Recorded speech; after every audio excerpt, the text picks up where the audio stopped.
घड़ी में सब लोग वो इकट्ठा होकर के चले, और मेरे उन मीडिया के भी कुछ चंद लोगों से, खासतौर से पर्टिकुलरली जो रिपोर्ट्स इस प्रकार से प्रस्तुत करने की कोशिश की भी, दुनिया का सबसे बड़ा कोई क्या बोलते हैं उसको, इस तरह से कोई गलत काम हुआ तो यहां हुआ है। गांव के लोग हैं वो लोग, और सब्र करें, संयम करें, अच्छा रहेगा। राजनीति किसी को भी नुकसान पहुंचा सकती है। आज कुछ लोगों को जहां जो बैठे हैं, आप उस संकट के दौर में से गुजर रहे हैं, कल किसी और के यहां पर भी त्रासदी हो सकती है, और इसलिए दुख को साझा करने की कोशिश करिए। इस तरह से बदनाम करने की कोशिश नहीं करनी चाहिए। घोषित किया जो मदद आपने दी, उस वक्त 182 करोड़ रुपए की मदद की थी। उनने कहा कि आप और नड्डा जी जा रहे हैं, कल शाम तक मैं दूसरी किस्त भी जारी करूंगा। हमारे जाने का असर हुआ तो 181 करोड़ रुपए और दूसरे दिन भेजा जिससे देंगे। और उसके बाद मुख्यमंत्री और कांग्रेस के नेता बोल रहे हैं कि कुछ नहीं मिला। इससे ज्यादा बेशर्मी कोई और हो नहीं सकती है। और यहां आकर के पूरे हिमाचल प्रदेश में कांग्रेस के नेता हाथ में पैसे लेकर के बांट रहे हैं, और तो और मंत्री होता समझ में आती है, कोई विधायक होता तो समझ आती है। विधायकों की पत्नियां बांट रही है, विधायकों के बेटे बांट रहे हैं, जैसे कि वो अपने घर से दिया पैसा दिल्ली से लेकर के आए। ये पैसा प्रदेश सरकार की ओर से आपको राहत के रूप में जो मिल रहा है, उसमें एक फूटी कौड़ी नहीं अभी तक है। जो भी पैसा है वो केंद्र से जो पैसा आया है, एडवांस किस्तें जो है 364 करोड़ रुपए की हिमाचल प्रदेश को जो केंद्र सरकार ने दी है इस रात की घड़ी में, ये पैसा वो पैसा है। इस चीज को समझने की आवश्यकता है। मैं इस बात से सहमत हूं, जब नुकसान होता तो स्वाभाविक रूप से दिल को पीड़ा होती है, और उस पीड़ा के कारण आदमी भावुक होकर के बात कह देता है, और ऐसी स्थिति होती है। लेकिन हकीकत को समझने की कोशिश करो। कल मैं किसी से बात कर रहा था, अपने परिचित के लोगों से, कुल्लू घाटी में जो सीपीएस है उसका बेटा बांट रहा पैसा। किस अधिकार से पैसा बांट रहा है वो? और पैसा हमेशा जो है वो दिया जाता है, चेक की शेप में दिया जाता है। तो सिर्फ जो है फौरी राहत जो है 20,000 तक, 25,000 तक वो कैश की शेप में दी जाती है। अगर इसको वो फौरी 1 लाख रुपए अगर वो फौरी राहत मान रहे हैं, तो आकलन करने के बाद, असेसमेंट करने के बाद बाकी का पैसा कैसे देंगे? इस बात को लेकर स्पष्ट नहीं है। ये तो सारी चीजें, इनकी जमीन हिल जाएगी। मैं कह रहा हूं इस बात को, मेहरबानी करके वो हमारा मार्गदर्शन न करें। हमें मालूम है उनकी मलकियत क्या है, और उनकी सारी चीजों की जानकारी हमारे पास है। और मैं इस आरोप को यहां भी ये भी लगा रहा हूं, गाड़ियां स्लीपर की भर करके पंडोह में घर बनाने के लिए जा रही है। लेकिन ये सारी बातें निकलेगी और तो बहुत दूर तक जाएंगी ये बात। इस वक्त घटना घटी है, इस वक्त दुख हुआ है कि त्रासदी है, इसमें हम राजनीति नहीं करें, हम कुछ और चीज वो करें। बहुत सारी बातें थी, हम जब मुख्यमंत्री में बहुत कुछ कर सकता था, लेकिन उसके बावजूद बतौर मुख्यमंत्री मैंने कहा कि हमको कभी भी राजनीतिक भाव के साथ नहीं काम करना चाहिए। आंखें बंद कर दी। और आज वो लोग हमको इन सारी बातों को ये समझाने की कोशिश कर रहे हैं, और उनकी भाषा शैली देखिए उन लोगों की।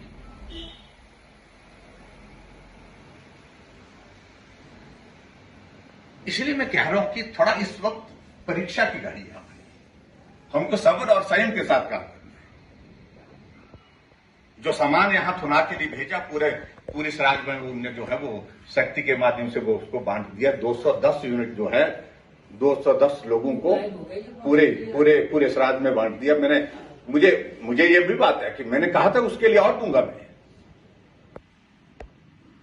उसके लिए मैंने कहा कि मैं गवर्नर साहब से बात करके मैं और लूंगा, लेकिन मैंने कहा था ये जो सामान भेजा इसको जहां ज्यादा नुकसान हुआ वहां पर पहुंचाएगी। लेकिन 3 लोगों को मैंने मांगी कल डीसी साहब से, 3 लोगों को थुनाग में दिया गया, और बाकी सारा पूरे जो है वो, क्योंकि इसलिए एक नेता कहता कि मैं बांटूंगा, दूसरा नेता कहता हूं कि मैं बांटूंगा। और प्रशासन ने इसी बात को लेकर के सोचा कि अगर ये यही लड़ाई रहेगी, ये बांटने की लड़ाई रहेगी, तो आखिरकार हम किसको वहां पर बांटने के लिए खड़ा करेंगे। ऐसी चीजों से नुकसान होता है और इन्हें नुकसान आज से पहले भी किया, आज भी कर रहे हैं, इस त्रासदी के दौरान में भी नुकसान ही कर रहे हैं।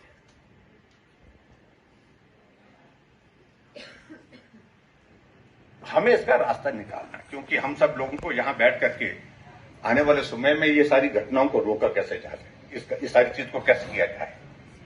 अभी भी मैं ऊपर से पूरा घूमते हुए देखते हुए आया हूं, अभी भी बहुत बड़ी तादाद में, ठीक कहा है मेरी बेटी कह रही है कि अभी भी मलबा, बहुत सारा मलबा जो है वहां के ढेर लगे थे, तो स्लाइड हुए अलग अलग जगह हुए पड़े। अब मलबा जाएगा कहां?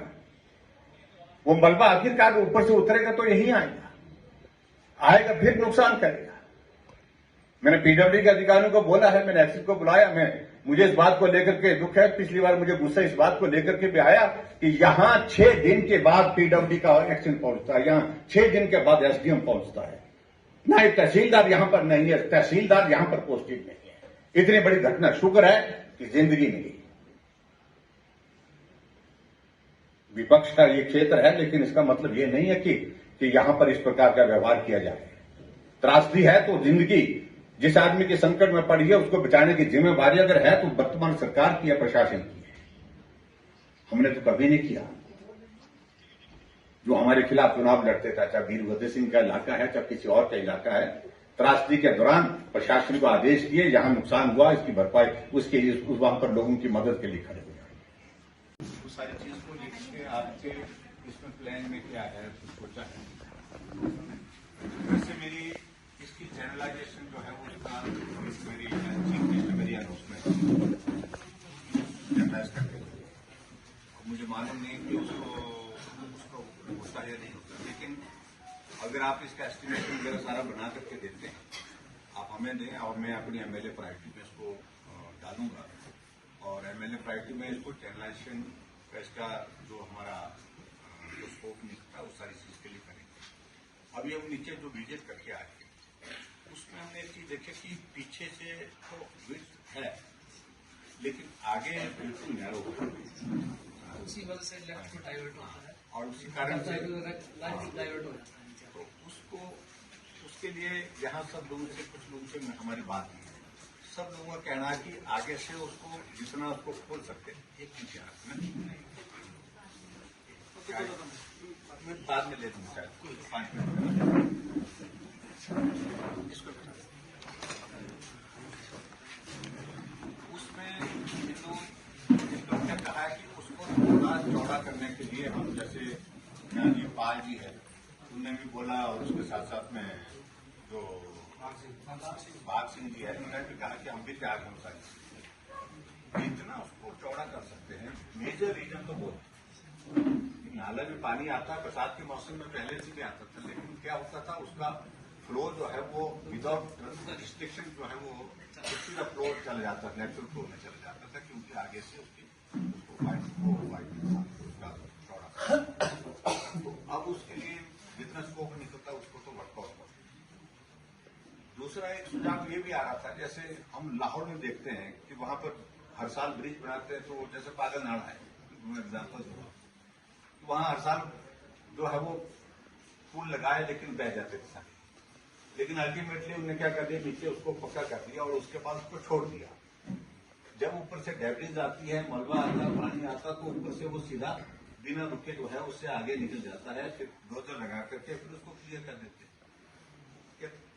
क्या वो जो है ये प्रिपरेशन यहाँ पर पॉसिबल है क्या ऐसा सोचा जा सकता है कि हम उसको थोड़ा डाउन करके नीचे से पानी का जो चलता है और थोड़ा ऊपर से अगर इस तरह से आता है पानी अगर, तो उसके ऊपर से ही वो निकल करके मलबा जो है वो नीचे निकल जाए, फट के निकल जाए, वो पॉसिबिलिटी है। उसको तो टेक्निकली आप लोग देख लो सर कैसे हो सकता है।